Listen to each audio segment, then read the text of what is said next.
যার শুরু আর শেষ কথিত কোথাও নেই।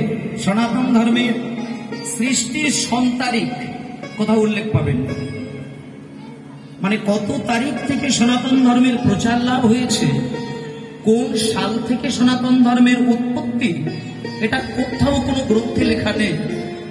কিন্তু বাকি যতগুলি ধর্ম রয়েছে বিশ্বের প্রত্যেকের কিন্তু উল্লেখ রয়েছে কোন ধর্ম কত সাল থেকে প্রকাশ।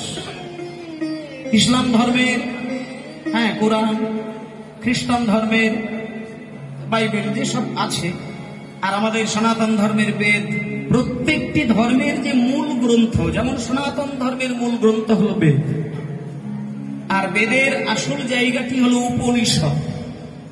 উপনিষদের ব্যাখ্যা স্বরূপ শ্রীমদ্ ভাগবত, আর ভাগবতের আদি তত্ত্ব হলো গৌরতত্ত্ব। তাহলে সেই বেদ থেকে টেনে টেনে আসলে মহামুনি ঋষিগণ ঠিক যে জায়গায় এসে দাঁড়ালেন সেটা হলো আমার গৌরাঙ্গের চরণে।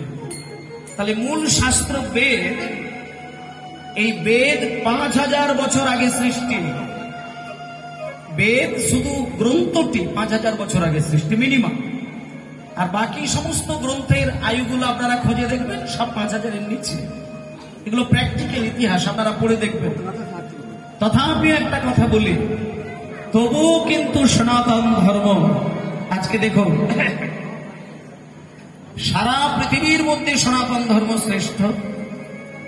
সনাতনী ধর্মের মন বড় উৎকৃষ্ট, কিন্তু এই মুহূর্তে সারা বাংলা, সারা ভারত, সারা পৃথিবীর দরবারে চোখ বুলিয়ে দেখলে দেখা যায় সনাতন ধর্মের মধ্যে কুসংস্কার এত বেশি বেশি করে ছড়িয়ে গেছে, যা মহান মহান মুনি ঋষিগণেরও ক্ষমতায় কুলাচ্ছে না সেই কুসংস্কারকে দূর করা।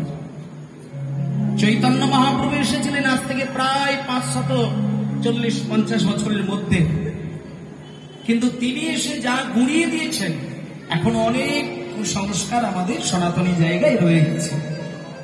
বাকি যেগুলো রয়েছে এইগুলো যদি এই শিক্ষিত সমাজের বুকে দাঁড়িয়ে আমরা নিজ দায়িত্বে যদি এগুলোকে পরিষ্কার না করতে পারি, আগামী কয়েক বছর পরে সনাতন ধর্মের উৎকৃষ্ট সম্পদ যে কীর্তন, সেটা কতটা উজ্জ্বল রূপে থাকবে এ বিষয়ে যাদের দূরদর্শিতা রয়েছে তারা পরিষ্কার বুঝতে পারছে।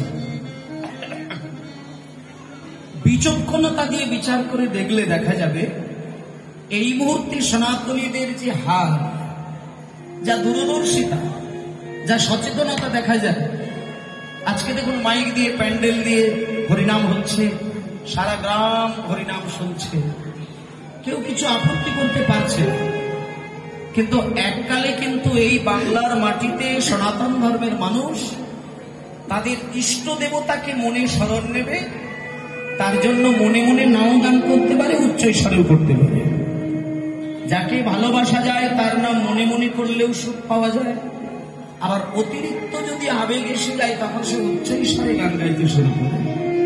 আপনি মন্দিরে বসে যখন ভগবানের আরতি করেন, প্রথমত শব্দটা খুব কম থাকে, যখন ধীরে ধীরে প্রেমটা বেড়ে ওঠে, আপনার আবেগটা উপরের দিকে ওঠে, তখন আপনার গলার ভলিউমটা কিন্তু বেড়ে যায়।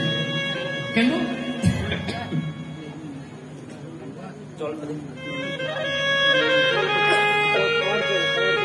একটুখানি জলের বোতল, একটা জলের বোতল।